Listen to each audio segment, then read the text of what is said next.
welcome to the It Doesn't Hold Up podcast. We review and reevaluate all things we remember fondly from our childhood and years prior to see if they still hold up. And more often than not, they probably don't. I'm Stuart Shepherd, along with my co-host and good friend Michael Smith. Smith, how are you doing? Well, I'm feeling like howling at the moon, but you beat me to it. How are you, Ah, sir? I'm very well. I'm very well. Yes, it seems I've taken over your quips, so I do apologise. Maybe next episode you'll resume them, but we'll see. Perhaps. We'll see what the next episode is. Oh, it's a mystery. Ooh. As long as it ain't 1994 again, I don't care. So we'll see. Oh. Oh, you better have a rethink. Okay. Anyway, before we get into this episode's nomination, just want to talk about last episode's feedback, which was the Flintstones. So, yes, wasn't it? From 1994. I had a bit of a mixed bag of feedback. So, first of all, was death threats. I was told my house is going to be burnt down because we both didn't think the Flintstones hold up. So, apologies for that. Second bit of feedback I got was Doyle! Doyle! And also, your Icelandic kid impressions were very, very funny. So you're going boom, boom, and pebbles. Boom, boom. Were very good. That is the sound I make when I go to the toilet, by the way. Boom, boom. And pebbles. Only when I've had everyone. Indeed.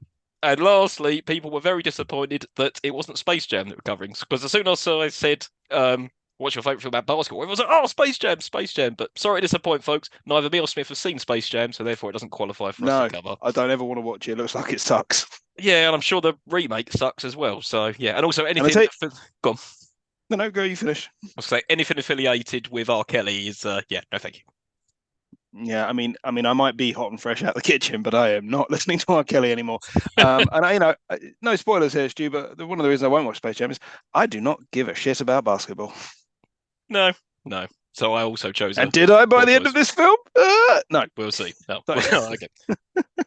Well, let's see if you found it endearing apart from the basketball. So, yes, this episode's nomination is Teen Wolf from 1985, and it was chosen by me. So, brief synopsis, it's about adolescent boy, Scott Howard, who lives in a small town, who plays basketball, and as well as dealing with the everyday troubles of being a teenager, he suddenly has the angst of, I'm becoming a werewolf. Ah! So, yeah. As mentioned, it was released in 1985, August 1985 in America, but we didn't get it until January 1986, which is bizarre. But for the purpose of this, we will be assuming it was 1985. So the scene setting will be 1985. And the last time we covered 1985 was Santa Claus the movie, but predominantly that was just Christmas stuff. So Smith, take it away. What was going on in 1985? Well, Stu, what else was released in 1985? That's right, me. Yes, that's true. I was let loose upon this world, and I didn't really do much for the first 6 years, but after that, I was a fucking nightmare. What's going on in 1985? Well, as you know, we've already covered 1985. We've looked at the news for 1985, so I've taken a little delve into our friends at the Weekly World News to see what was going on in August of 1985. A lot going on.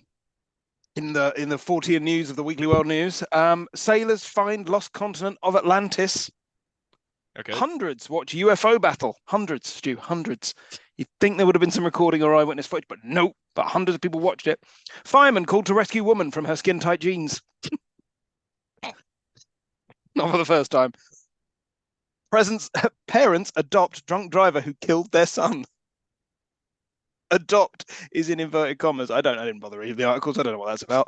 And scientist builds perfect woman. Apparently her skull was packed with wires and electrodes. These things all happened in the year 1985. That is news, my friend. That is news. Do you have actually any proper news from 1985? No. I specifically asked you to get proper news from 1985, as we only covered Christmas news from 1985 last time. Hundreds of people watched a UFO battle. Hundreds. And you're telling me that's not news? Could have said Live Aid special was in 1985. I don't know. Okay, well, fine. That's boring. No one cares about that.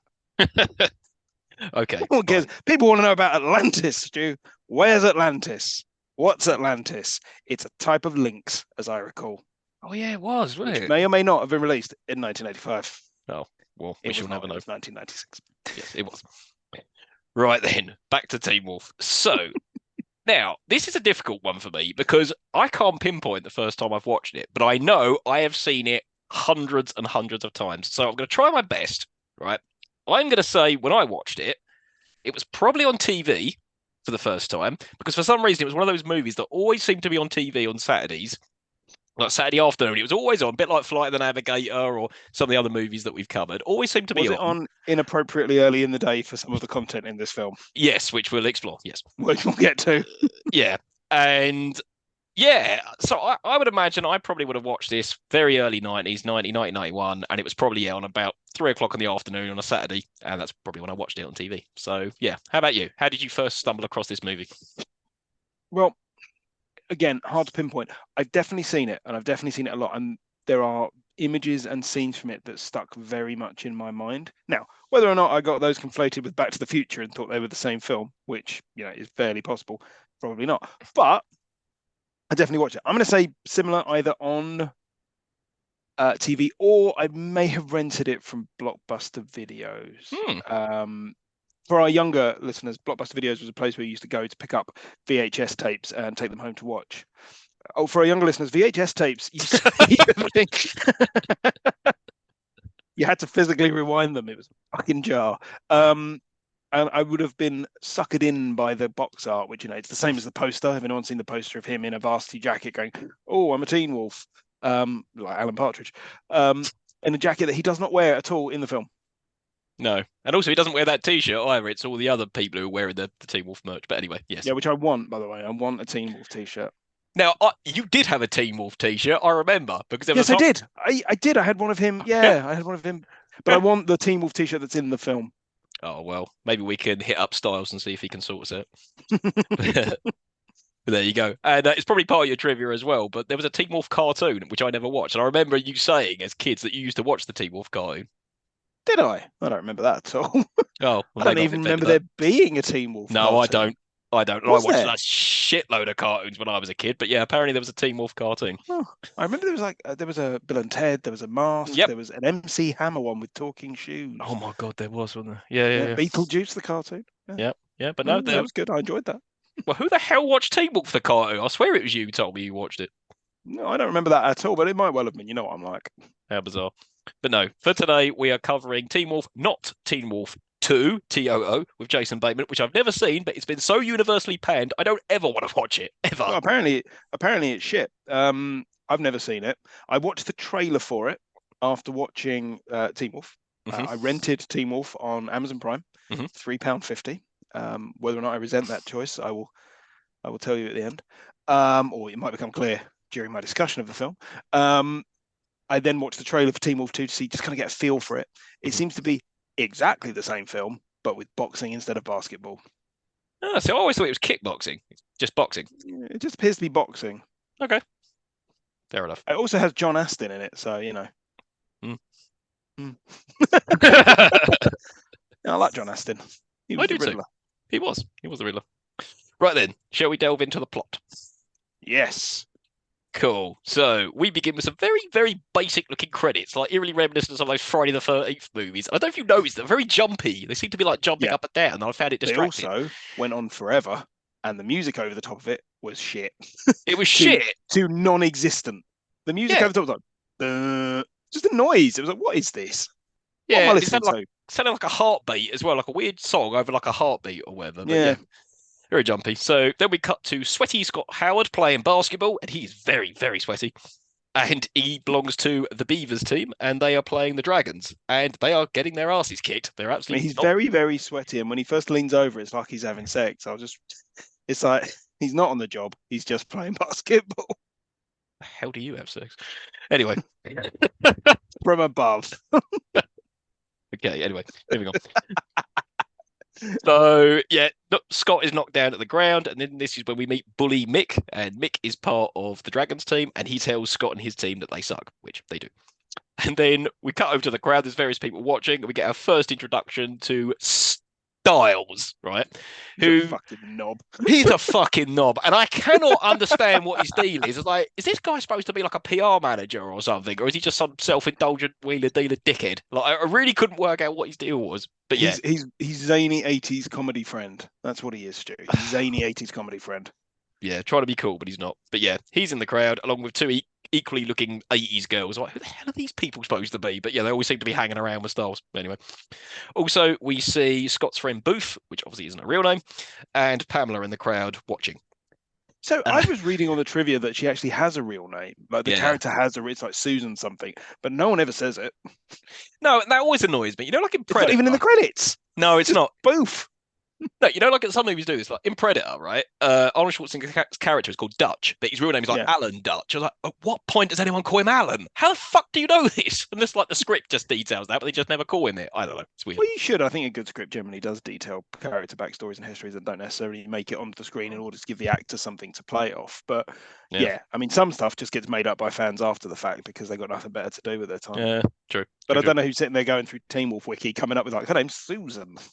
No, I think it's Lisa. She was played by Susan. I think it's like Lisa Booth McCrenny or something like that. Oh, yeah, Susan a City. That was it. That's it. But yeah, Booth and Pamela, which we learn later on is Mick's girlfriend, are watching the game. The Beavers coach wants to forfeit the game because he knows his team sucks. And he's like, if they just forfeit the game, they can beat the 5 o'clock traffic. I was like, way to go, coach.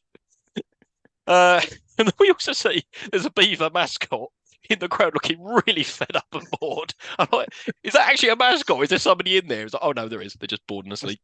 This is the bit with the really bad Chariots of Fire rip-off music. Oh no, we're getting that. We're getting to that. Oh, we're getting to that. We're getting to that. Yeah, okay. Yeah. No, I just want to name a couple. Introduce a couple of people. We get the aptly named Chub or Chubby, and he's fat shamed by giving a really. I never called anything else. No, that is his name. But somebody else has invented it. It's like Mike Chubby Ross or something like that. Fats Chubby Domino. Yeah. He's the only person who comes back for Teen Wolf 2. Oh, is that right? Yeah. Oh, well, there you go. But even less likely that he's at fucking school because the man is clearly 40 years old. Clearly. I looked it up afterwards. He's not quite that old. He's 27, but Jesus Christ. Yeah, no, he's got Chris Penn syndrome from Rush Hour. He was like 32, yeah. About 48. Except he's still alive, so... Who, Chris Penn or Chubb? No, Chris Penn's well dead, mate. He's been dead for a long time. Chubby is still alive. Yeah. He's given like a backhanded compliment by the coach who says, that fat kid has got a great arm. Again, way to go, coach. I love the coach in this. He's just so weird. He is so weird and obnoxiously chewing gum all the time. Oh, I'll get to that. That upset me a great deal. Okay. Scott and Mick fight over the basketball, and then that's when Scott growls for the first time, and it makes Mick let it go. And that's when we get the 80s style Chariots of Fire theme. Scott's going to score. He doesn't. No, he doesn't. I had it written down. For some reason, I had his name written down as Nick for quite a lot until I just misheard it, I think, at the beginning. I was trying to work out whether or not... Yeah, for some reason, I thought they called him Nick. Oh, I thought you were talking about Michael J. Fox character. No, his name's Scott. How did you mishear that? It's also the bit at the beginning where Mick goes and forget it, dork. It's like, whoa, calm down. Yes, this man is also about 30 as well. I love him. He's also got the campest face, that man. Like the amount of times this film where you just get shots in going, oh, he's trying to look tough, and it's like matron. Yeah, not buying him as a bully at all. Then what happens? Yeah, and then also, I don't know if you spotted, with Coach, there's always this Jesse Eisenberg looking bloke who's always sitting with him. It's like, who the fuck is this guy? And he overacts wildly at all points. Like towards the end when they're doing well, he's like, yeah! What's wrong with that guy? But who is he supposed to be? Like an assistant to Coach or something? Like, I have no idea who he is. There's a few characters in this film who are sort of just there. There's him. There's the girl that hangs around with Styles, often just in her underwear, who doesn't get a line of dialogue, but she's in a few scenes. Mm-hmm. Yep. And and Lewis. Oh yeah, he's a pointless character as well. Yeah. Anyway. Yep. Oh, then we get to the shower scene, and Scott starts fat shaming Chubb, like pulling all this junk food out of his locker. I was like, just leave him alone for Christ's sake. If he wants to eat junk food, that's up to him. And then Styles comes into the showers for some reason, and he's collecting money for a party, and he's wearing a t-shirt saying "Life sucks when you die," and then you die. Sorry, so he's wearing all these really offensive t-shirts all throughout. And then, wants Scott's money to buy beer for the party that they're going to later. They never say whose party it is, by the way. They just say the party. There is a guy when they get to the party. There is a guy that he talks about the beer. I assume it's that guy's party. Okay. He's not named, but he seems to be in charge. But he's also about 40. Like, you are not A teenager. lot of these people are not teenagers, Stu. A lot of these people are not teenagers. No, they're not. Also, for a basketball team, a lot of these people are white. Yeah, and also very short. Michael J. Fox is a very small man. It's like, no wonder he's shit at Oh, basketball. I mean, what this film's taught me is all you need for a successful basketball team is a short white man and a fat lad. We, sir, can be basketball players. Yeah, with a lot of heart. Hang on, which one am I? Short. Oh, fuck off. Anyway, 5'11". Anyway, so, Yes. anyway, so I call myself a fat lad. anyway, moving on. So Yeah, move on. Scott sees that he's got a massive load of hair on his chest and pulls that off and looks a bit confused. And then, oh my God, Styles makes the most spectacularly racist remark to an African American chap called Lemonade for some reason. He says, "I'm raising cash for our Afro American festival tonight," which he absolutely isn't. Why did you say that? And then Mick actually just drags off Styles for saying that. And actually, I was like, yeah, I kind of agree with you, Mick, for doing that. It was a really, really shitty thing that Also, Styles did. Lemonade, one of two black characters in this film. Neither of them have a line of dialogue. It is very white, this film. And I mean, I get it, it's the 80s, but come on. Yeah, it's a bit much. Then we get this really weird scene where Scott goes to see Coach at his office and he wants to quit the team as he's going through changes. Like, what changes? You just growled and pulled a bit of hair off your chest, but okay. We've all done it. Yeah. And then Coach gives him this really confusing advice. I'm like, I'm not even sure I understand what you're saying, but he just keeps obnoxiously chewing gum as he's talking to him whilst also eating KFC. Yeah, see, this is the bit that upset me greatly when he offers a bit too. Like, he's chewing gum and eating chicken at the same time. That's grim. That's grim. That's upset me. Very repulsive. But yeah, the long and short of it was I once knew someone who wanted to quit the team and he quit the team, but he didn't have a job like you do. So, maybe I should be borrowing money off you. I was like, what? You were the worst coach ever. Absolutely awful. But yeah, so then Scott and Booth walk home and they're talking about him feeling very average and worthless. I'm like, you know what? This is very reminiscent of Marty and Jennifer in Back to the Future when he doesn't make the Battle of the Bands competition. He's saying to Jennifer, "Oh, I'm average," and all this sort of shit. And there are so many scenes throughout. It's like, no wonder you got confused with this and Back to the Future. Yeah. They're so similar. They're so similar, and his performance is exactly the same. Exactly, like he is playing himself. There is no nuance there. And this was that again. It's this cliched 80s setup. So you've got the annoying best friend. You've got the fat lad. You've got the girl that's his mate, but maybe she fancies him, but maybe he'll end up with her, but maybe he'll end up with the hot girl who's a bitch. Who knows what's going to happen? I know what's going to happen. I've seen a film. Although this one does play it slightly differently in that she's quite forward about wanting him. There's none of this, I'm too afraid to tell him I like him. No, she goes out of her way to tell him several times. Yeah, and she's quite nice looking. It's not like she's a dork and then he realizes, oh, I love her after all because she's cool. It's like, no, she's kind of an attractive, nice girl, decent. I was like, why don't you just go out with her, for fuck's sake? But yeah. And she all the way through is happy being second best. I'm not sure what sort of message that gives, but yeah. I'm not sure what message this film gives at all, but we'll get to that. We'll get to that. Yeah, so Scott's moaning to Booth that Pamela Wells doesn't fancy him, and she's just like, look, just forget her or whatever. Then Booth says she'll see you at the party later. Again, no idea whose party this is, but yeah, it's probably that 40-year-old. Going to a party. He's going to an 8-year-old's party. There's, Scott arrives to his dad's Harold's hardware store to help out, and seems he knows what he's doing. And then we get the scene where some little shit kid is blowing a dog whistle. Now, this scene always really confused me because, first of all, it's hurting Scott's ears because he's blowing a dog whistle. Fair. Why is it not hurting his dad? Spoiler alert for later. Why is it not hurting his dad's ears? And then maybe also, it is. Maybe his dad's just better at hiding it. Yeah, just no selling it. And then Scott goes to stop the kid from doing it. Absolutely clouts him around the back of the head, so he spits it out. Go on. No, go on. I was saying, and the kid says it's broken. And I never understood that scene. It was like, is it broken because you've just walloped him around the back of the head and it don't work anymore? Or is it like, it doesn't work and I'm just like blowing it and nothing's happening? So I never understood I think he thought it was a proper whistle and it wasn't making any sound for us because it's a dog whistle. Also, this is what we did before phones. We just sat around hardware stores blowing on dog whistles. There's fuck all else to do. I'd love if that kid was in the store with his dad and then Scott walloped him. Oh, something like that. Yeah, for the avoidance of doubt, don't go around walloping strange kids, even if they are blowing on dog whistles. Yeah, doesn't matter how annoying people are in real life, especially kids. Don't wallop them. Just don't. Oh dear, that happens. Then Scott's delivering some hardware goods at his school, and we get some really good physical comedy where he keeps dropping it and stuff. There's always something about Michael J. Fox, I thought, even in Back to the Future and movies like that. He's just so good at physical comedy, when he's just struggling or pratfalling or whatever. Very good. He runs into Principal Thorne, I believe. Thor or Thorne? Thorne, I think. Thorne, and he's not principal randomly. Oh no, he's vice principal. He's vice principal. I don't know why they did that. It's a very odd choice. I say that a lot, and even in cartoons, you never see the principal. You always see the snooty vice principal. I'm always like, are you waiting for the real principal to come out and veto some shitty decision the vice principal made? I don't know, whatever.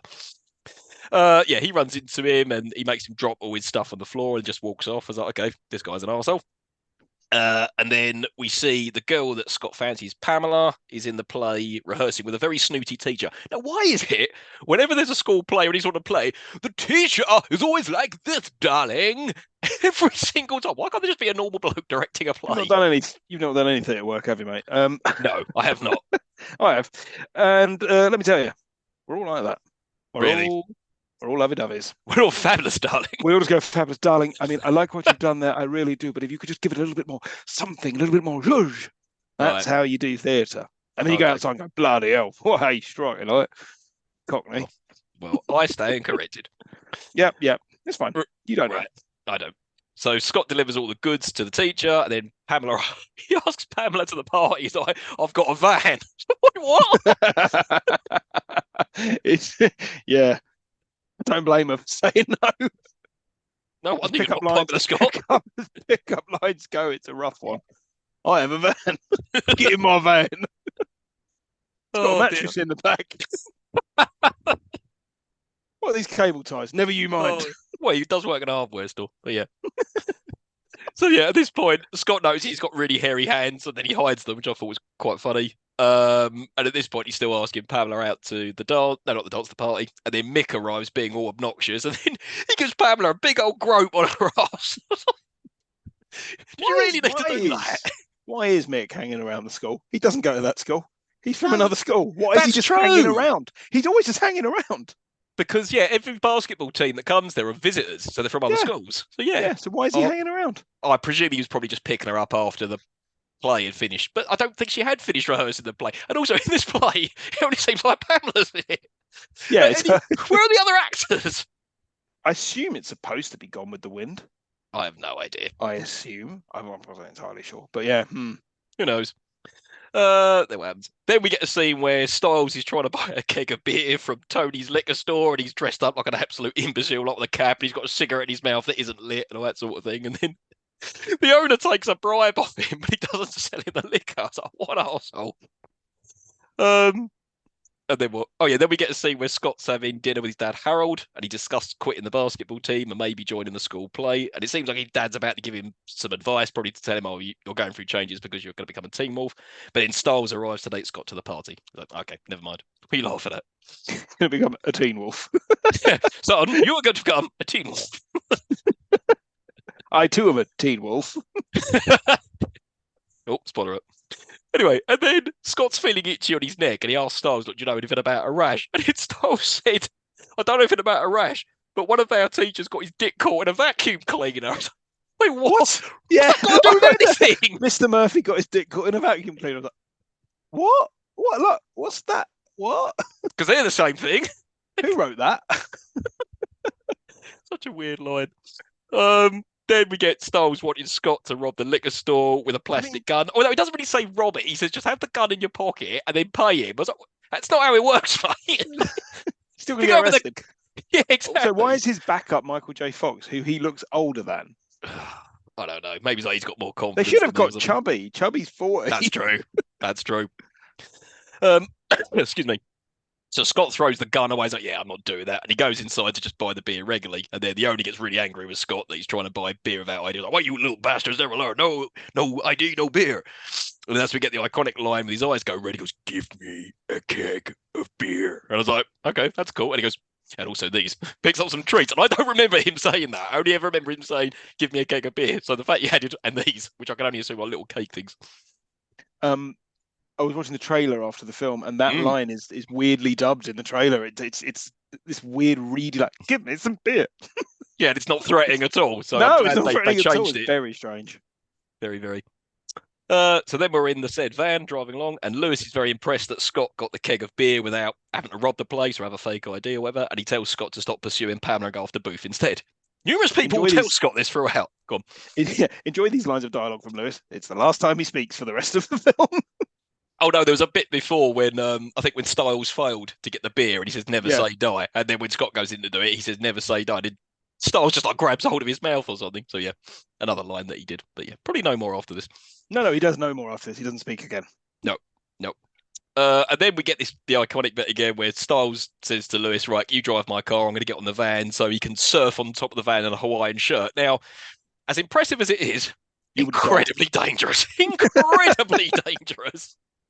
But it's probably the same here. This is always the scene I remember as a kid, like Styles and later on when Scott dances on there as well. It's one of two things I remember. That's one of them. It's very clearly one of them. And as a child, very clearly thinking that looks like a great idea.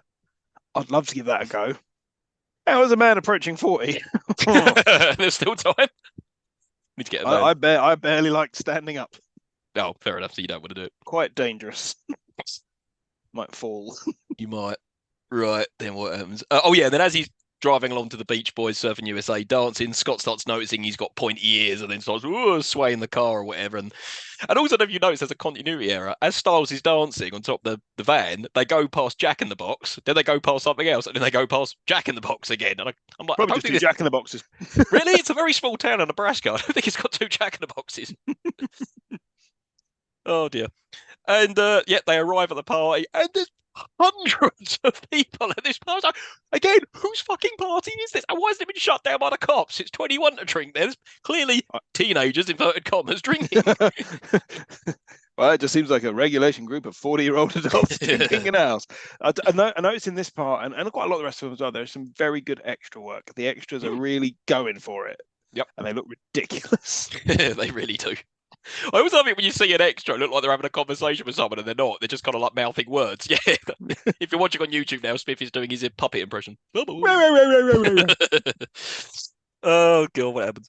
Yeah, and then he arrives at the party and immediately Pamela's a real bitch to Scott. I think he goes over and says, oh, you looking for anyone? He's like, not you. So, what a bitch. And then, she's such a mean cow. I wonder if he'll realise this at any point or whether or not she'll come good. No, she is a cow. And then Booth immediately finds him to gloat, like, oh, she finally said 2 words to you. And then, this bit made me laugh.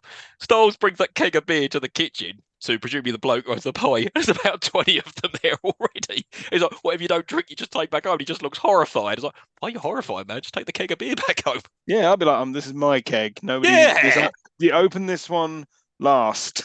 Yeah, we don't have to share it with anyone. This bit is so weird. There are some weird party games going on. I was just written, what the fuck is going on with the whipped cream? Actually, what the fuck is going on?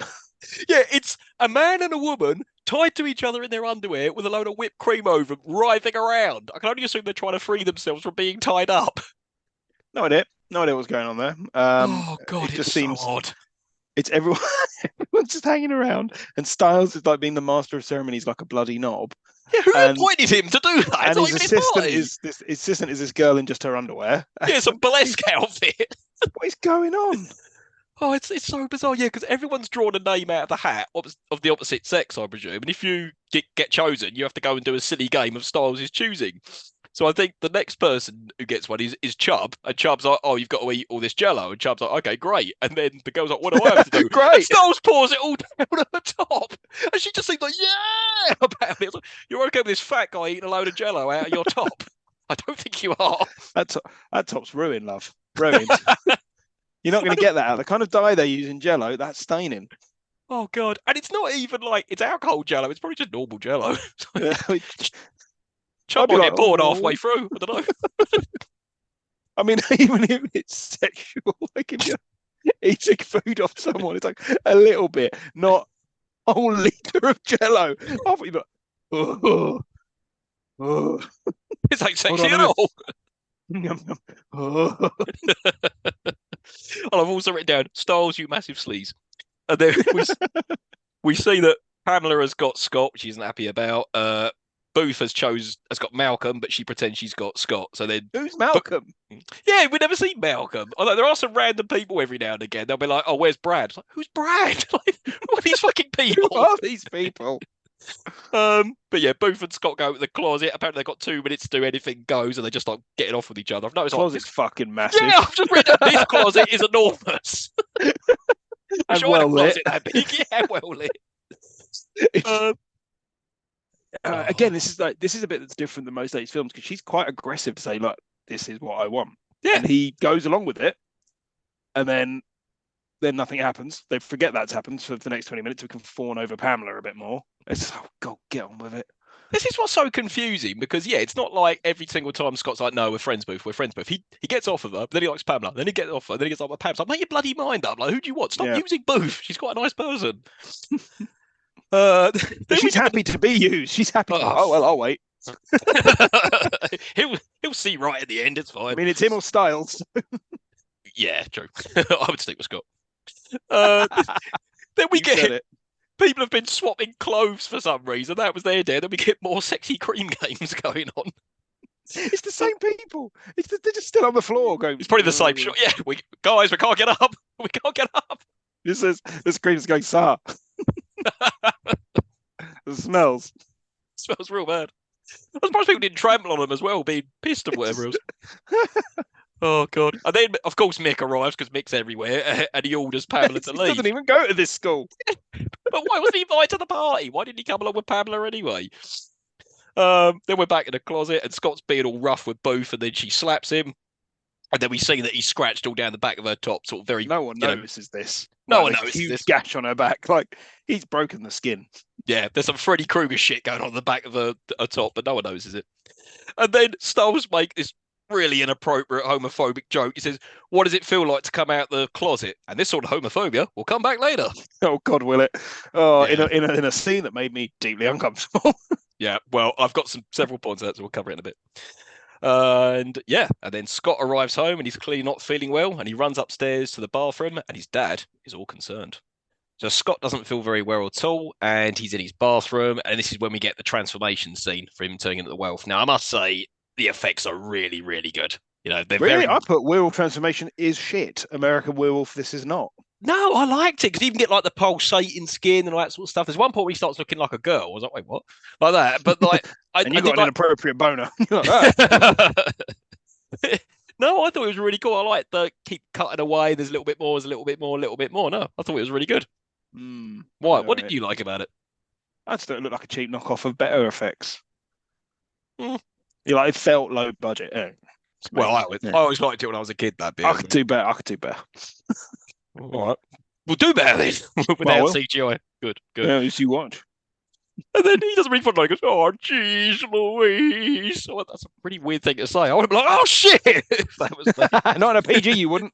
Oh fucking hell! And then his dad starts banging on the door, being like, "Look, Scott, what's going on?" And stuff. He's like, "No, just go away, just go away." Then he orders him to open the door, and then you missed, there was a shot of a full moon, just in case we didn't get it. No, that's after. Stop jumping ahead. Is it? Yes. Yes. And then he opened the door, and his dad's standing there as a werewolf. It's a very old-looking werewolf. He's all sort of whitey hair and stuff and beardy. Fucking Ewok.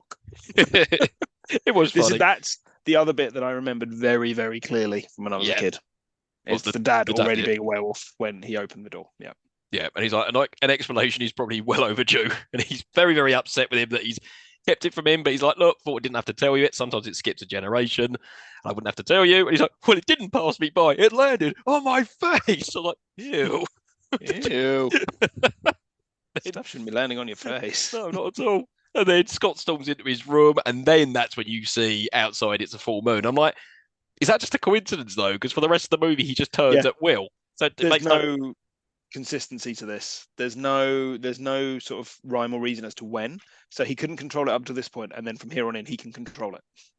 Yeah, I suppose you have to get to a certain age and then you can control it because his dad's learned to control it. Well, I don't know. Control it. What, one day after you've got it, you're like, oh, one day later, I can turn it on and off. Well, there you go. And then it's the next morning at breakfast, both of them are back to normal, and his dad sort of explains that, look, being a werewolf isn't so bad, but with great power comes great responsibility. I'm like, oh, for fuck's sake. Come on. Spider-Man. And then Scott said he's scared about being a werewolf because of, like silver bullets and whatever else. He's like, no, you don't believe all that stuff in the movies. It's like being a werewolf is part of it. And I'm like, it's not really explained. Like, so was his dad bitten by one, and then his kids are, or is it just an ancient thing Well, no, that 'cause he runs said within it the Howard passes a gen- family? Well, he said Yeah. it passes generation, so I assume it meant that his dad wasn't and his granddad was. No, he Like said Howard's sometimes it no, skips. yeah, no, So, sometimes. So yeah, maybe. I think I get the sense that it's meant to be just like a thing, like they're just werewolves. Like no one's been bitten, and then when you turn into it, yeah, it's when he said, oh, stealing babies and killing chickens. Is like those things aren't comparable. Killing chickens is fine. yeah. We do Yeah. it all the time for dinner and such. Don't steal babies. Don't be doing that. Yeah. And on that subject, And there's a that's a line. good Go on. that's a good rule of thumb for anyone, by the way. Don't steal babies. No, don't, please. No, don't do it. But no, the line about killing chickens comes back later on. There's something weird that Mick says, but yeah, we'll come to that later. Yeah, and then Scott said, "Oh, I've got all these other problems." Like, what are these fucking problems that he has? Like, he's got friends, he plays basketball, he's got a girl who quite fancies him. I don't really understand what all these problems are he keeps going on about, other than just normal teenage angst. So I don't know. I don't know. Because he drives a shitty van, and the really hot girl at school doesn't want to go out with him. That's his problems. God, how awful. Oh no. Anyway, so kill for those problems. I'll tell you about it. And then yeah, get to school and Styles opens his locker and a load of gimmicks fall on him. How funny. It's not funny. Styles. Then Pamela suddenly notices Scott and she takes an interest in him because there's something different about him. He's like, there is literally nothing different about it from last night when you saw him. Both arrive and she's pissed that Scott missed him at lunch. And then Pamela makes some sort of insinuation that she's having sex with her drama teacher. She's like, "Oh, I got to get the class of Mr. Whatever his name's like. He's so demanding." I was like, "What? Like, what?" I mean, that guy was a bit weird anyway, but I really hope that's not what's happening. Well, you know, theatre. Theatre, darling. Theatre, darling, we're all fucking everyone. Then we get to a series of shots of Scott's in various different classes throughout the day, and he's acting weird. So one of his teacher asks him a question, and the answer is a wolf. But instead of answering wolf, he just goes, "Oh," she goes, "Oh yes, very, very clever, Mr. Howard." But the answer is wolf, wolf, wolf. And then it cuts to some other dude asking him, and the answer is also wolf. So every time he hears this word, it seems to startle him. I was like, "Wait, what?" Yeah, it's why is everyone saying wolf? What school? In what curriculum is every class wolf or wolf adjacent? Yeah, this is maths. This is the wolf equation. 1 + 1 = 2. That's pretty good. Thank you. I came up with that all by myself. Very good. And then you see about another class, and the teacher asks him to write something on the chalkboard, and that's when we see that he's got claws. He's like, "Oh!" and he runs out of the room. And then we get more good physical comedy of him slipping all over the water because all the floors. That was quite good. That was quite good. I like that, especially that really long shot. You see right there, and go, "Oh!" just fall over. That was good. And then, he goes to the one toilet, some dickhead is graffiti mirrors with a marker, and nothing ever comes of that. I was like, why is this dude doing this? It's just an excuse to get the vice principal hanging around the bathroom. Yeah, because then we got that shot when he finally makes it to a free toilet and he's saying himself in the mirror, don't change. Splash a load of water in his face. And he looks up and the principal's there. I was like, where the hell was he? Vice principal, sorry. Vice Principal Thorne comes at, maybe he was having a dump and he just came out of the cubicle, saw Scott there. I don't know. He just, 1 minute he's there, he's not there, and then he's there. It doesn't make any sense. You know what I'm getting? Not for the last time this film from him, and it's been a while since we've had it. Nonce vibes.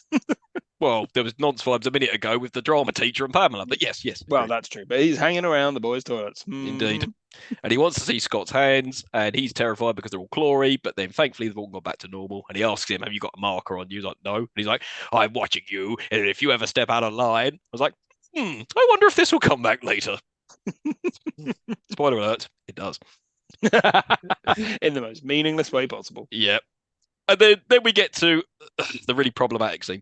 So we're in Styles' garage, and Styles is wearing a T-shirt saying, what are you looking at, dick nose? Which, even when I was a kid watching this at 2 in the afternoon, I was like, that T-shirt's really rude, mummy. That'll get you sent home from school, that T-shirt. Yeah, because he's wearing it in class and everything. I don't believe the truth of this art. I think in real life he'd have got sent home from school for that. Very quickly. And they're looking for a stash. I'm like, a stash of what? Like cash, drugs? Like, what is this stash they're looking for? But they don't say weed. It's weed. Well, okay. He sniffs out the bag. It's like, what is that if it's not weed?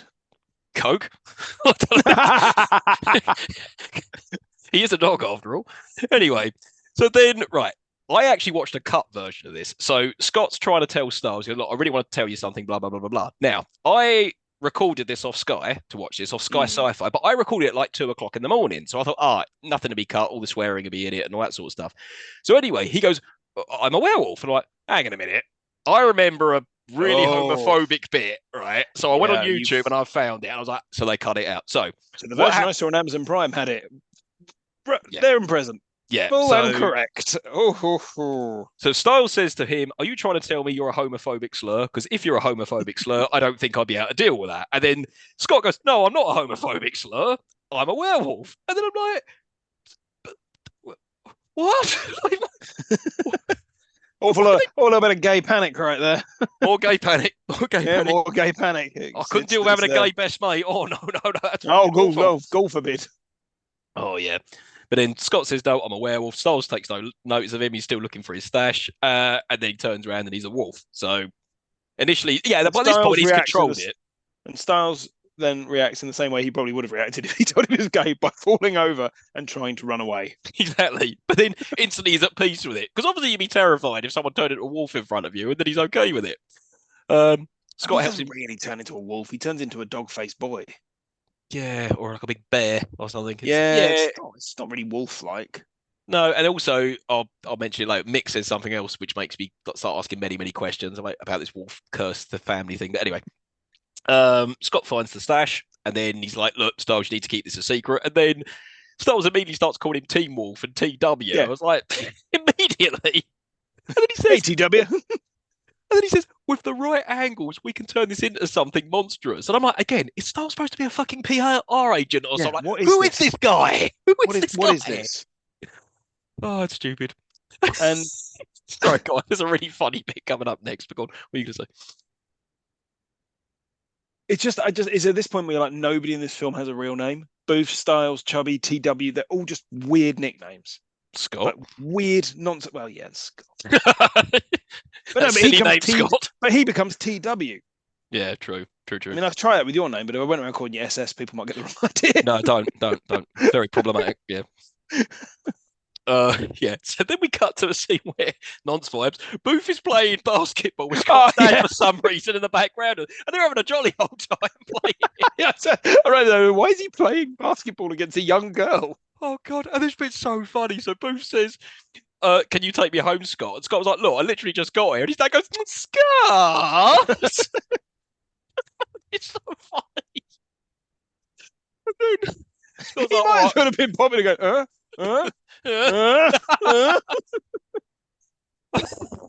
It's just so funny. And then when Scott and Booth walk off, Harold, his dad, starts playing basketball by himself and having a lovely old time, being like, "Yay!" scoring goals. I mean, bless him, he's a nice dad, but it's just such weird behaviour. Scoring goals? Are you a basketball expert? Oh, I don't play basketball. I'm too short. Not according to Michael J. Fox, you're not. No, true. Not pictured in any of the scenes of him playing basketball. The step ladder he needed to get up there. Or his stunt double, which we'll come to that. So, excuse me. Right, so Scott's walking Booth home, and he's like, "Look, what are you talking to my dad about?" And he said, he said about you wanted to quit the team. And once again, he says, "Look, just stay away from Pamela."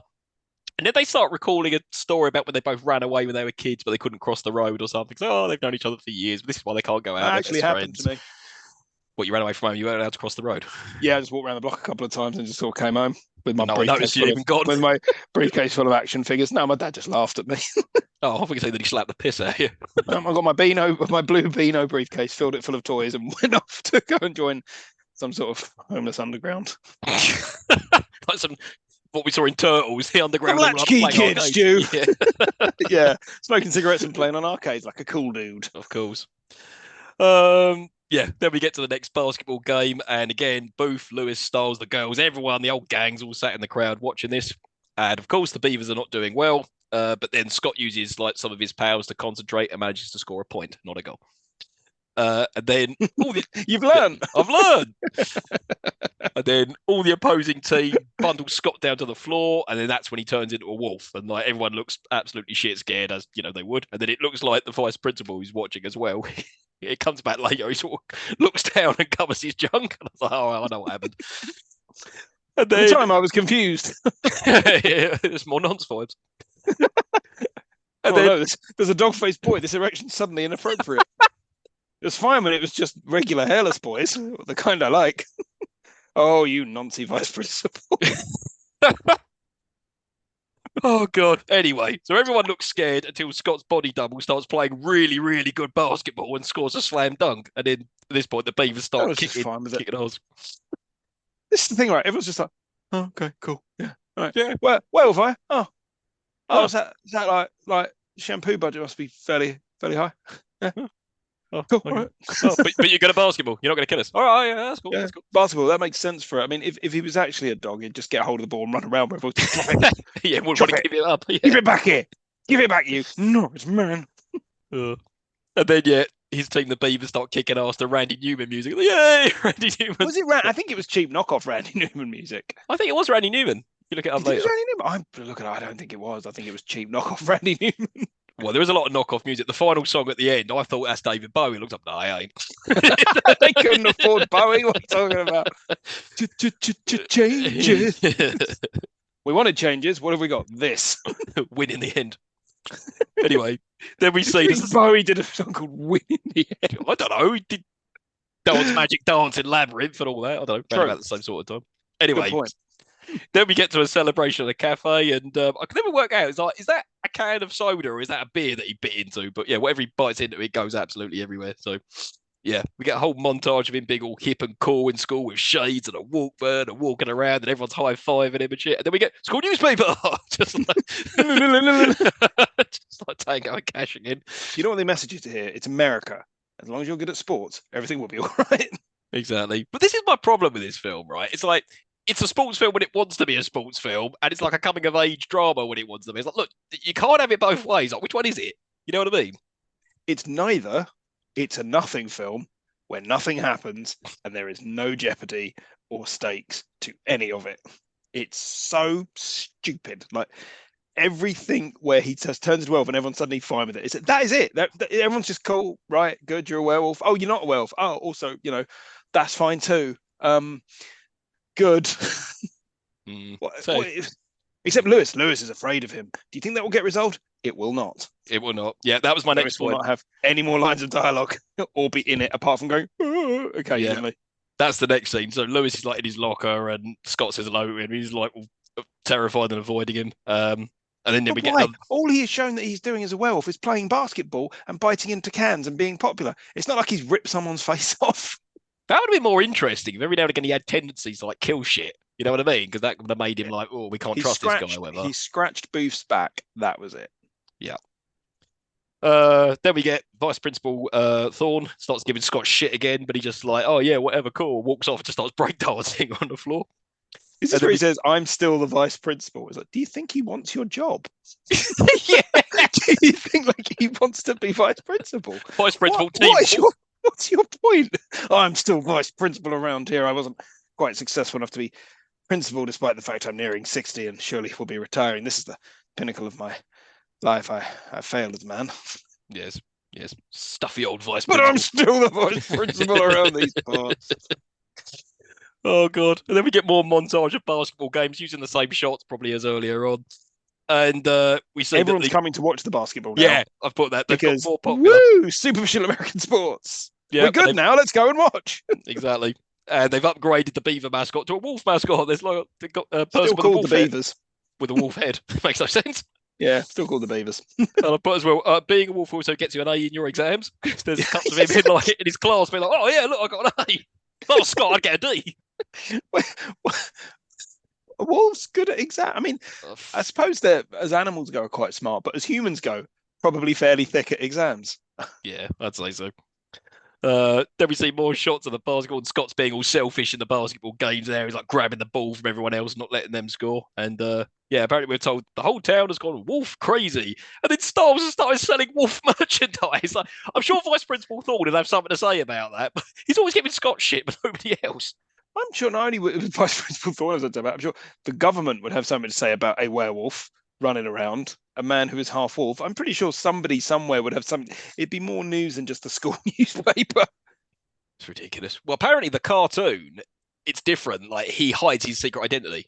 Like, he doesn't. They don't know that it's Scott Howard who's the wolf. So right. I don't know. That's what I read. That would have been an interesting narrative device here, or a way of creating jeopardy, rather than just everyone being fine with it. Yeah, and him thinking he's being way like, cool. Yeah, Yeah. Then we see Pamela, and she tells Scott that he's been cast in the school play, and it won't interfere with basketball as it's a small part. Again, these seem to be the only two people in this play. Nobody else is in this play, and it's a terrible play because she can't act, and neither can he. I think that's more the point. Like, he's a bit useless, but she's supposed to be a good actress, but she's not because she's probably having sex with the teacher. Speaking of which, then Scott goes to Pamela's dressing room and ends up having sex with her. And then you hear howling outside. Vice Principal Thorne turns around, and presumably that was the point where he did his beans. But yeah. So was it like a bestiality thing with her? Like, maybe. Like, does he have a dog dick? Is it like red? Like, comes out, like, is that when he turns into a werewolf? Does he have a dog dick? Yeah, generally it's quite hidden, and then it just comes out like a lipstick. Yeah, like a lipstick. He just, maybe that's why. Yeah. Oh dear. Maybe that's why she was into. Maybe that's what she's into. It's weird.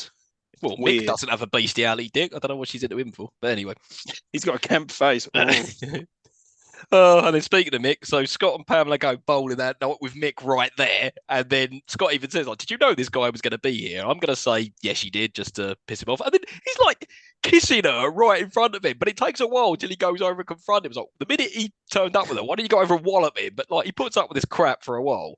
No, I don't mean to be the jealous type, but if my girlfriend turned up with another man and just started kissing, I'd be heartbroken. Yeah, I'm sure it's fine. She loves me, really. I'm going to cry into my beer. And then at this point, Mick's had enough. So he comes over to Scott and starts giving him shit about, oh, that's my girl and stuff. And then he says, like, I've dealt with your kind before. Your mum was once caught around the chicken coop, so I blew her head off with a shotgun. And then, like, Scott gets really angry and throws a bowling ball. I was like, hang on a minute. Did that really happen? Because they never really explained where Scott's mum is. Or was he just saying a regular wolf come by or a fox or something and he just shot it? I think he's just making light of the fact that he's a wolf. I assume Scott's mum died after getting mauled by his dad. Oh, yeah, for bestiality sake. Ripped her head off or something.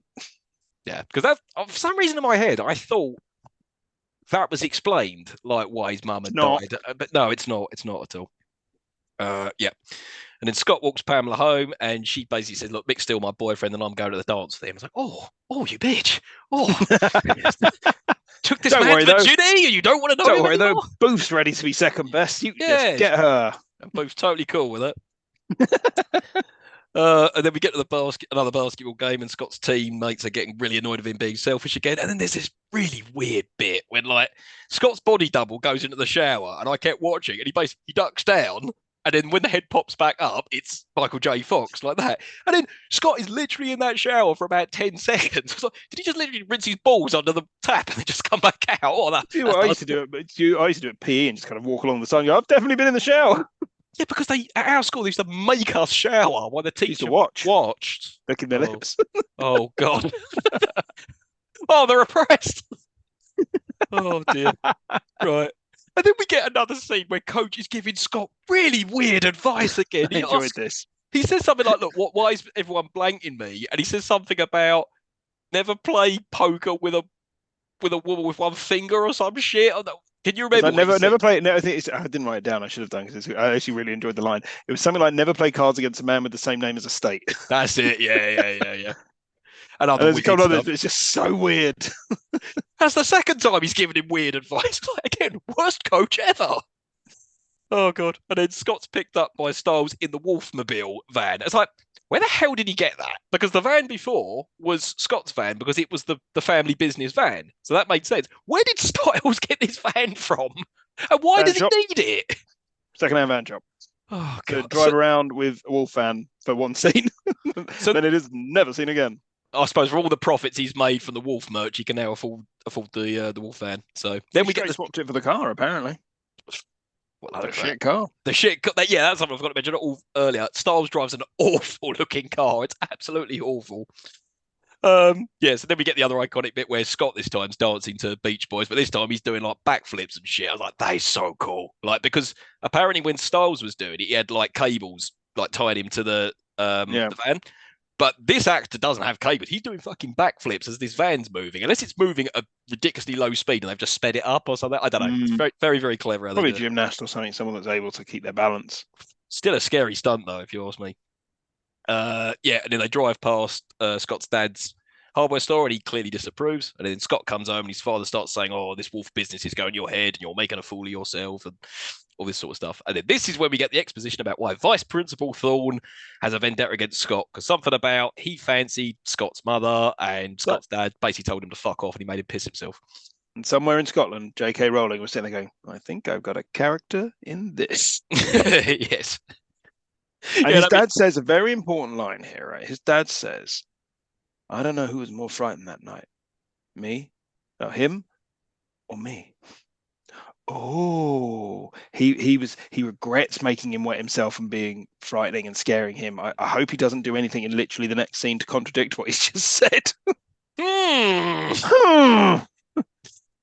Oh dear. And then we get to see the next day where Booth's waited for Scott and they walk to school together and she says, will you go to the school dance with me? And he's like, yeah, but I'm only going if you're Scott, if you're not the wolf. He's like, no, I have to be the wolf. But she's like, oh, but I'll still dance with you. I was like, was that not kind of the same? Again, happy to be second best, just to do whatever he wants. That's selfish shit, Scott. Then we get a shot of him grooming himself to staying alive, like, in the mirror. And he says, hey, she's right. You are an animal, ho. And then just vanishes. Yeah, why? What was that about?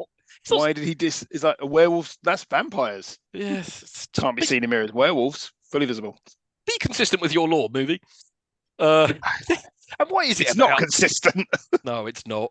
And what is it with American school dances? They always look terrible. This is just in some shitty school gymnasium, and it just looks rubbish. Yeah, everyone's wearing suits for some reason. It's not like a really fancy place where you've gone for like Mick's hanging around looking like someone's dad.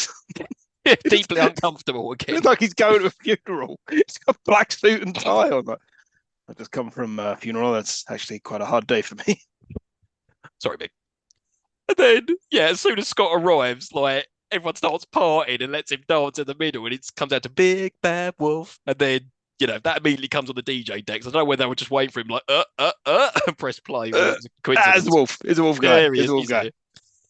And as he walks past, Mick says, look, stay away from Pam. And he's like, oh, yeah, whatever. So he starts dancing with Booth in a very thriller-like dance, I might add. I sort of wondered at this point because they were like, oh, go on, he's going to dance. He's going to dance. Like, okay, is this going to be like a nicely choreographed dance sequence like we had in the Flintstones or the Mask? No, he just sort of throws his arms up randomly at intervals and everyone sort of copies him. It's fucking stupid.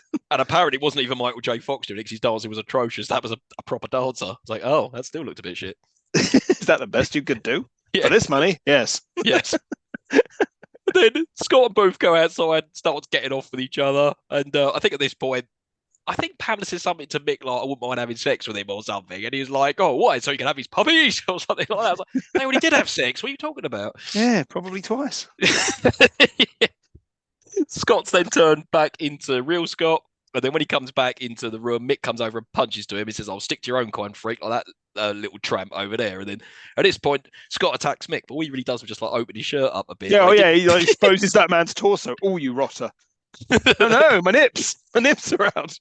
And everyone's holding back Mick, but no one's holding back Scott. I was like, surely you should hold back the wild animal. He's the one who can do some serious damage.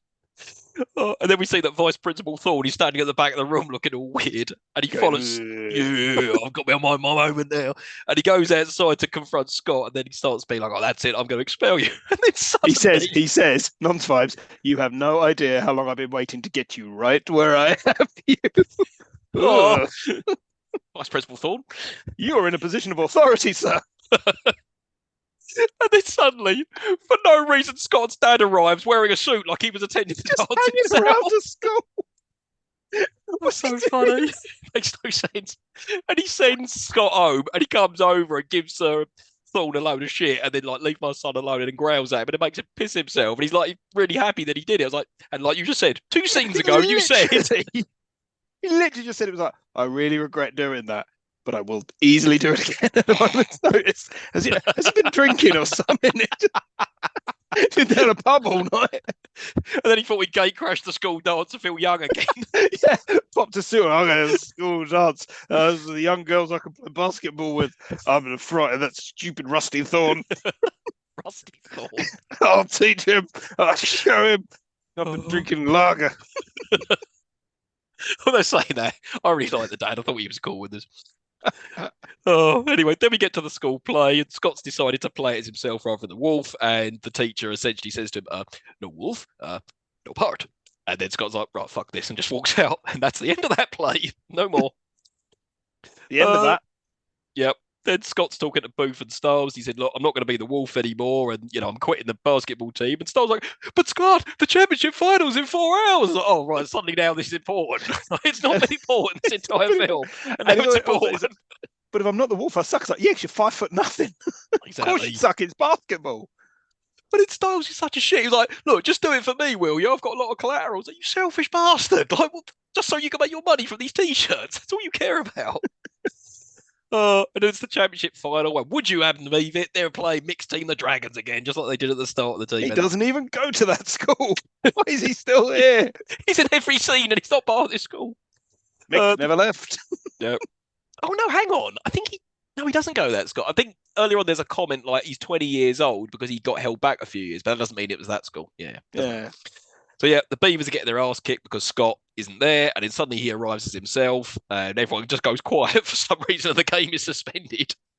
And then the coach tells him to wolf up, and Scott says, "Look, I'm not doing it. Even though everyone starts going wolf, wolf, wolf, wolf," and then gives the team a pep talk. Says, "Look, guys, we can do it. We can really take these guys." Right. So they've just had their ass kicked for half an hour, and now you've turned up, and you're a bit shit at this. You're going to win.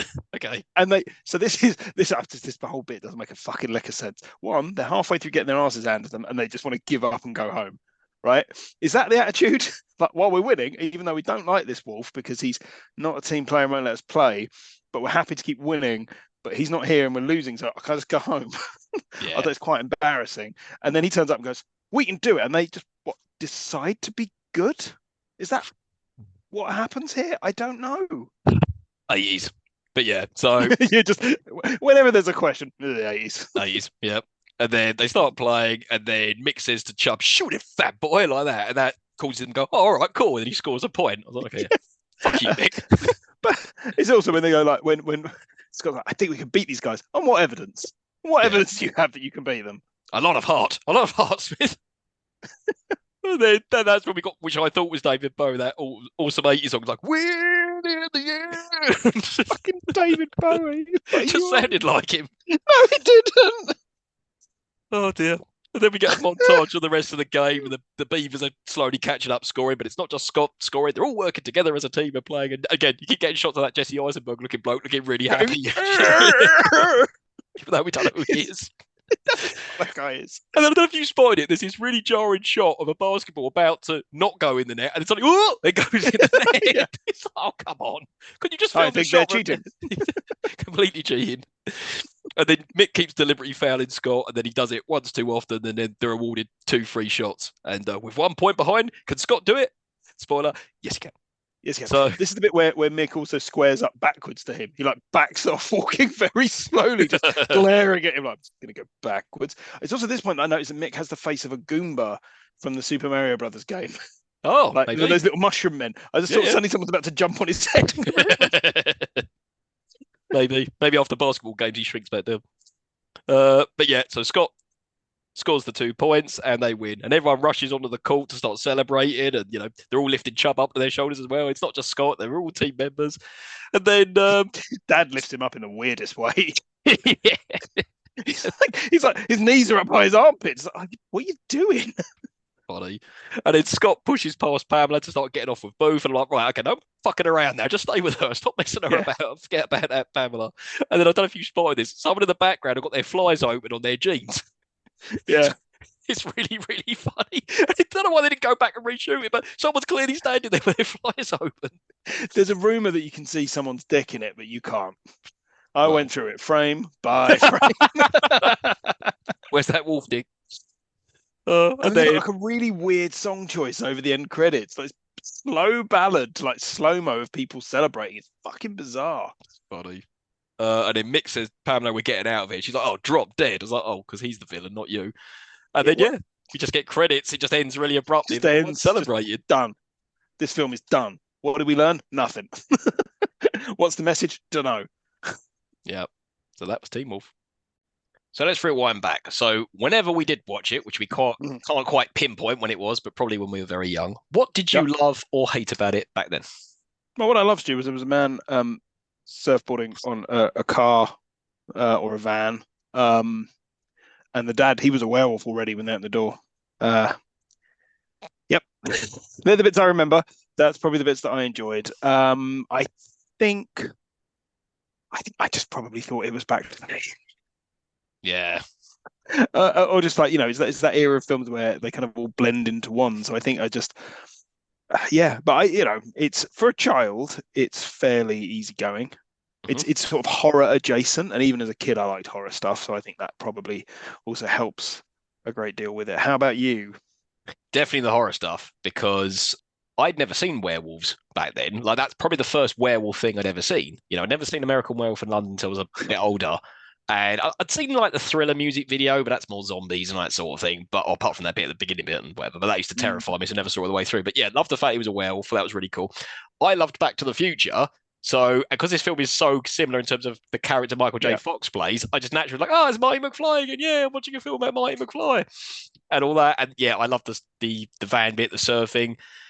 Yeah, I just thought it was a colourful, fun film, and there's just something very 80s tastic about it, which I've got very, very fond memories of when I was a kid. I just yeah. always liked those big blockbuster movie, or big movies that came out of the 80s, like Short Circuit and Big Trouble in Little China and this and Flight of the Navigator, that sort of thing. So that's where it's held very high in regard in my childhood because it was a film I watched again and again and again and again. Could never get bored of it. I could even quote it. Just yeah, I don't think I hated anything about it back then. Just no, not really. Don't think I. Oh, I think I got annoyed about the love triangles shit. I was a bit like, oh, look, whatever. Just what's going on? Just Girls. yeah, just be more of a wolf like that. But yeah, but yeah. So okay, let's start with the positive stuff. What do you like about it now? There's a guy that was surfboarding on a van. And the dad, he was a werewolf already. That was fun. Oh God, it's inoffensive. There's apart from that one scene, and by that Yes. I mean it just sort of it's not atrocious. Like the performances are fine. It's shot competently. It's it's not very good. Yeah. It nothing happens. There's no jeopardy. There's no plot. It's just this is what happens.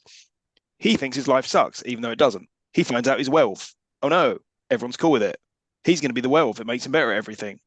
He then decides he doesn't want to be a werewolf, and everyone goes, oh, all right then. And then he's then good at basketball, and they win. And he gets the girl, which he already had from like scene 2. Yeah. And no one cares, and nothing happens, and there's nothing happens. It's so boring. Yeah, it's all over the place, really. Yeah, I'm going to try and put a positive spin on it. So, for me, I find it 80s tastic. Like I was saying earlier on, that's why I loved it when I was a kid. Proper 80s tastic. It's a nice trip down memory lane. I feel like it does have a lot of heart now, this movie, especially the last bit when they need to win, all that sort of shit. I was like, yeah, okay, I can sort of get behind this. I kind of want them to win, but I wanted more of that throughout. Because have you seen that film, Woody Harrelson, called Champions, where he coaches a basketball team with kids with learning disabilities? That feels really good. And you actually do buy into them really wanting to win the little tournament that they're in. I was like, yeah. I was like, why couldn't this movie be more like that? Do you know what I mean? Like, really have me rooting for these guys, but you don't really root for them because it's not about them. It's about Scott. Well, it's like, have you ever seen Predator? Yeah. It's just better. It was just I'd have rather been watching Predator. Well, I mean, I did watch Predator a lot when I was a kid as well, which I Yeah, probably shouldn't I'd have have done. rather been watching American Werewolf in London, which is good, or Yeah. The Howling, which is also good. Well, do you know what? I went back and watched American Werewolf in London recently, and he only Don't keep turns into saying the 'cause I werewolf. get it. No, I love it, but he only turns into the werewolf twice. And I Yeah. remember saying to my wife, like, I think he could have done with like another instance where he turned into it, like another night where he turned into it, because he turns into The it, problem causes is- chaos, and then the second time he turns into it, there's a massacre, and then the film ends. I was like, oh, okay. The problem is how many full moons are there? Because traditionally werewolves Yeah, I only guess. turn into. In this, there's no rhyme or reason to when he's a werewolf. What that actually means. It True. doesn't seem to be a curse. He just can, at will, turn into a werewolf and still control himself. He's absolutely no difference apart from he's slightly better at basketball and he's smarter for some reason. And gets chicks. Yeah, but he got that anyway. Oh, but Just he didn't not get the one he Padma. wanted. Oh, Yeah. Yeah. And it's a weird one as well because Michael J. Fox, when you really break it down, it's like you're trying to nick someone's girlfriend in this. You're Yeah. messing your Oh, mate shit. about. But for some reason, he's still really likable in this. I think if it was played by anybody else, I'd be like, oh, look, fuck Scott. He's a dickhead. But I think because it's played by Michael J. Fox, he's just Yeah. naturally a very likable person. I was like, oh, okay, he's got tons and tons of charisma. Like I said, his physical comedy's really good.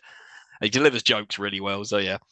Soundtrack was good. I always like that bit on the dancing with the van. And yeah, I also found that bit with his dad when he opened the door that he was also a werewolf. Thought that was really funny. Yeah. But yeah, that's probably about it. Right, okay. Why don't we move into Smith trivia? What have you got for us? Smith trivia, right. Well, so this was directed by full name Rollin Augustus Daniel, who goes by Rod for some reason. Now, he was a TV director who had directed a short-lived sitcom featuring a previous star of this podcast, Jim Carrey, called The Duck Factory. It only ran for 3 episodes and was cancelled, after which he left TV and decided to move into films. So he directed 8 films in total. Sorry, 9 films in total. 5 cinema films, including this one. The other ones were Like Father, Like Son, K9, The Super. Yeah, K9 with Jim Belushi, The Super with Joe Pesci, and Beethoven Second. Oh no, Beethoven Second's okay.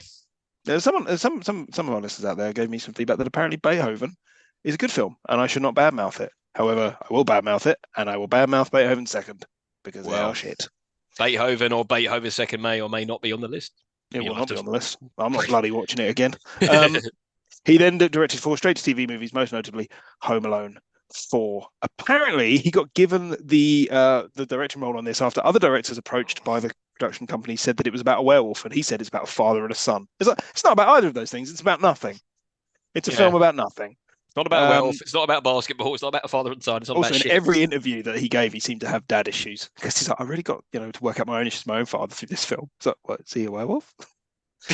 Are you a werewolf? So your dad was kind of cool and really understanding and supportive? Yeah, he No, awesome. I don't think his dad was. So he made a fake one. I see. On a budget of $4 million, it grossed $33 million, which is a pretty good return, which is why it got its aforementioned sequel, Teen Wolf 2. And weirdly, in 2011, I think 2011 or almost, a Teen Wolf TV series that's much more serious in tone. Not that I've ever seen it. I watched the trailer. And looks more like you'd actually expect this to be someone wrestling with being a wolf, not just being kind of cool with it and everything being fine. This came out the same year as Back to the Future. So when it released, this came number 2 in the charts, behind Back to the Future, which was on its 8th week of release. This was the 26th highest grossing film of the year, losing out to such luminaries as Rambo 2, Rocky 4, Mad Max 3, and Commando, which was based on a story by the 2 writers of this film. Jeff Loeb and Matthew Weissman. Now, Matthew Weissman, looked into him, didn't do anything. Jeff Loeb, on the other hand, I don't know if you've ever heard of Jeff Loeb. Now, Jeff Loeb wrote Batman: The Long Halloween and Hush, and has worked for DC and Marvel and has won awards for his comic writing. He also wrote To Heroes, Smallville, and ran the Marvel TV unit that made Daredevil, Jessica Jones, and Luke Cage on Netflix. So this man has gone on to have a pretty impressive career. Not like many other people in this film. Michael J. Fox and the guy who played Chubby were the only 2 with any sort of career to speak of, apart from the dad, who'd been in a few things before and went on to be in Sling Blade with Billy Bob Thornton. Films this beat at the box office, while I'm jumping around slightly, included Clue, Runaway Train, Brazil, Blood Simple, Return to Oz, and craptacular films Life Force and Jim Carter. I don't know if you've ever seen Jim Carter. It's I have not. Fantastic. Other Smith trivia we've got here. Scott's house is located on the same street as the parents' house from Back to the Future in 1955. It's why it looks vaguely similar. The whole film was shot and done in 21 days, which explains a few things. Yep. And apparently, according to the director, somewhere in the vault, there is about an hour of the most embarrassing sports footage ever seen. I don't know if that's in addition to the 20 minutes that's up there already looking fucking terrible. There is a rumor that the person with their fly open has their dick out, but that's not true. It just looked like that in blurry old footage. And in Italy, Scott was renamed Marty in the dub just to confuse people and make them think it was a Back to the Future. film. That is the Smith trivia I have. Did you have anything that I didn't cover? Yeah, a couple of it. Apparently, Michael J. Fox is not fond of this film whatsoever. Really Oh, wanted to be I in read Back to the that. Future, and then as soon as they fired Eric Stoltz, they kind of made it work so he could be in it, which is terrific. And what was the other thing I read?